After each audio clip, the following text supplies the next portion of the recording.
अब चलते हैं लास्ट टॉपिक के ऊपर, जो मेरा फेवरेट टॉपिक है वो है जेम्स गन। भाई साहब, जेम्स गन को बहुत छेड़ा गया ऑफ लेटली, और किसी को भी छेड़ो थोड़ा सा अगर न्यूट्रल तरीके से सोचा जाए तो तंग होता ही है। मैंने भी उसकी जाके जो मैं कमेंट करके मैं जितनी उसकी पैंट उतार सकता था मैंने उतारी, and I have no regrets for that, because see एक हर चीज के अंदर एक ना मेच्योरिटी और अपग्रेड आते हैं। तो आपने सुपरमैन को देखा कि वो किस तरीके से रिपोर्टर की ज़िंदगी, सुपरमैन की ज़िंदगी जीता है। आपने कुछ चीज़ें बहुत ज़्यादा रिपीट जोन के अंदर देख ली, कॉमिक्स भी पढ़ ली। जब आप 13-14 साल के बच्चे हो तो उसके बाद आप त्याग देते हो।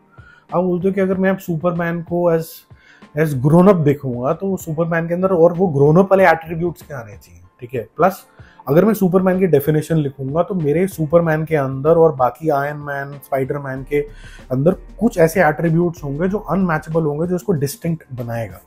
तो फॉर एग्जाम्पल अगर मैं जैक स्नाइडर को बोलूँ, उसने बोला कि ये गॉडली फिगर है, बिल्डिंग गिर जाए, कुछ भी गिर जाए, इसको कुछ नहीं होता। ये इमोशनली काफ़ी ज़्यादा स्ट्रांग इंसान है और ये ब्रेक नहीं होता मेंटली इतना ज़्यादा, ठीक है। तीसरा, इसको मारना इतना आसान नहीं है, लेकिन इसकी वनरेबिलिटी है। लेकिन 2-4 चीज़ें ही हैं, ये नहीं कि कोई भी आके लंका चप्पा मार के थप्पड़ मार के चला गया, ठीक है।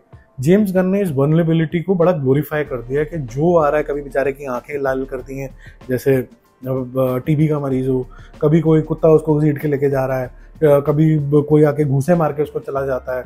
तो क्या होता है कि जो इज्जत है ना एक सुपरमैन की, जो ओवर द ईयर्स बनी है, और एक मेच्योर इंसान को जो चाहिए होगा कि यार ये डिफरेंशिएशन है इसका, ये इजीली डिफीटेबल नहीं है, और एक आधा इंसान ही इसको डिफीट कर सकता है, या एक आधा गिमिक या एक आधा बैक स्टैबिंग इसको डिफीट कर सकता है, वो आप देखने में इंटरेस्टेड होते हो। अदरवाइज अगर आप ऐसे तरीके को देखोगे तो आप बोलोगे सारे हीरो सुपर हीरोज जो हैं वो मार भी खा सकते हैं, वो मर भी सकते हैं, वो दुनिया बचाने चले हैं, तो इसके अंदर स्पेशल क्या है कि बस ये उड़ सकता है। उड़ तो यार बहुत सारे और भी सकते हैं, मतलब आयरन मैन भी उड़ तो लेता ही है यार, फिर फर्क क्या है। तो ये जो गॉडली नेचर था ये इसको पीछे भूल गए, और फिर ये एरोगेंस में भी आ गए। इन्होंने बोला कि अगर 2-4 7-8 लोग, एक्चुअली इनकी भाषा में, अगर 7-8 लोग सुपरमैन मैन ऑफ स्टील को अप्रिशिएट भी कर लेंगे जब इनकी पिक्चर रिलीज होगी, तो उससे मुझे कोई फर्क नहीं पड़ता। It will not change the course of the future. मैं बहुत ही महानता के किसी पगार के अंदर चला गया हूँ, मैं बहुत ज़बरदस्त तरीके का सुपरमैन बना रहा हूँ।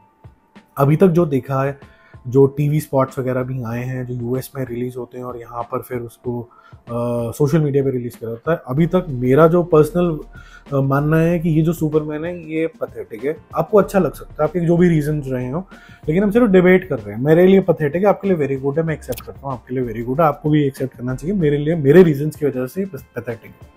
अब इनको लगता है कि थोड़ा जोवियलनेस डाल दूंगा अगर मैं सुपरमैन के अंदर तो बड़ी महान बात हो जाएगी। ये बड़ा डिफरेंशिएशन है, ये पथेटिक डिफरेंशिएशन है मेरे समझ के हिसाब से। इज नॉट दैट कैरेक्टर, जबरदस्ती डालने की जरूरत नहीं थी इसके अंदर। इनको लगता है जो सबसे सीरियस होना चाहिए वो बैटमैन होना चाहिए, और जब मैं बैटमैन बनाऊंगा तो मैं बड़ा ही स्ट्रिक्ट तरीके से कास्टिंग करूंगा और बहुत ही सीरियस तरीके का कैरेक्टर बनाऊंगा। मेरे को जितना याद है कि जेम्स गन ने आज तक भी ढंग की कास्टिंग करी नहीं है, और जितनी भी उनकी कास्टिंग है usually that has gone wrong, ठीक है। दूसरी चीज, बैटमैन सीरियस ही है, उसको जोवियल कैसे दिखाओगे? उसको अगर ये कर दोगे तो मतलब बहुत ही बुरा हो जाएगा जेम्स भैया, छोड़ेगा नहीं कोई, ठीक है। ओवर द ईयर्स अगर जो सबसे ज़्यादा लाइकेबल कैरेक्टर्स हैं, अगर आप टाइमलाइन में देखो तो ये बैटमैन और सुपरमैन मतलब टॉप ऑफ द लीग जाते हैं। एमसीयू वाले कैरेक्टर्स जैसे जैसे मूवीज आती हैं ऊपर नीचे होते रहते हैं। ये आइकॉनिक कैरेक्टर्स हैं, ये लव्ड कैरेक्टर्स हैं यार। तो आपने मेरे ख्याल से पंगा तो ले लिया है सुपरमैन का। ये कुछ हो सकता है नई जनरेशन को थोड़ा बहुत कुछ पसंद आ भी जाए, बट जो सेंसिबल लोग हैं उनको नहीं पसंद आएगी, मुझे ऐसा लगता है, ठीक है। हो सकता है मैं गलत हो जाऊँ, अगर मैं गलत होऊंगा तो मैं जब मूवी देख के आऊँगा मैं इसको एक्सेप्ट भी करूँगा कि मैं गलत था जी, पिक्चर बड़ी अच्छी बन गई, लेकिन फिलहाल के लिए पथेटिक है। अब इसका जो बजट है वो है 563 मिलियन, यानी कि 4851 करोड़, अगर इंडियन रुपीज़ की बात करें, रफली स्पीकिंग 5000 करोड़ का बजट है इसका। 5000 करोड़ रुपए रिकवर करना बहुत बड़ी बात होती है, ठीक है। और इनकी डींगे हैं कि हम ये पिक्चर, जो इनका पीआर है बेसिकली, वो बहुत सारे आर्टिकल्स आप गूगल करके देख लेने कर लिए कि James Gunn is doing everything right, और rather DC is doing everything right, and they are on the verge of creating a film worth $1 billion. ये फेक नरेटिव बहुत ज़्यादा शुरू हो गया कि क्या ही बना दिया। एक तो लप्पू इतना चप्पू था ना कि एक यूएस का ही वो था कंटेंट क्रिएटर, वो तो इतना अकल से पैदल था, उसने बोला कि biggest differentiation that I saw between James Gunn and Jack Snyder is कि क्या ही आइकॉनिक चीज़ करी है उसने। मैंने बोला क्या करी भाई, समझा। 60 सेकेंड्स का उसका वीडियो था, देखो आप पुराना ये रीव्स का वीडियो देखो, और वो रीव्स जो था भाई पहले ये भी बनता था, रिपोर्टर भी बनता था, सुपरमैन भी बनता था।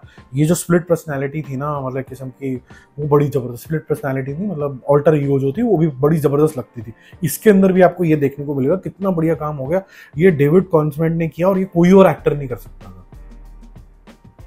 तो मैं ऐसे साइलेंट ही हो गया, मैंने कहा भाई मेरा दिमाग ही नहीं चला डिफरेंशिएशन ढूंढने में। मतलब जो जैक स्नाइडर ने बनाया उसने एंड में इसी पे छोड़ा कि अब ये रिपोर्टर बन गया है, ठीक है, और अब ये काम करेगा, उसको बेचारे को आगे पिक्चर बनाने नहीं दी, तो वो नहीं बना। तो कहानी तो यही जाने वाली थी। इसमें ऐसा क्या महान काम हो गया, जो डायरेक्टर बोलेगा जहां स्टोरी होगी वो कर देगा भाई, इसमें डिफरेंशिएशन क्या हुआ? तो आई थिंक ये this stupid PR this James Gunn guy is doing ना, वो तो मेरे को gets on to my nerves in some time.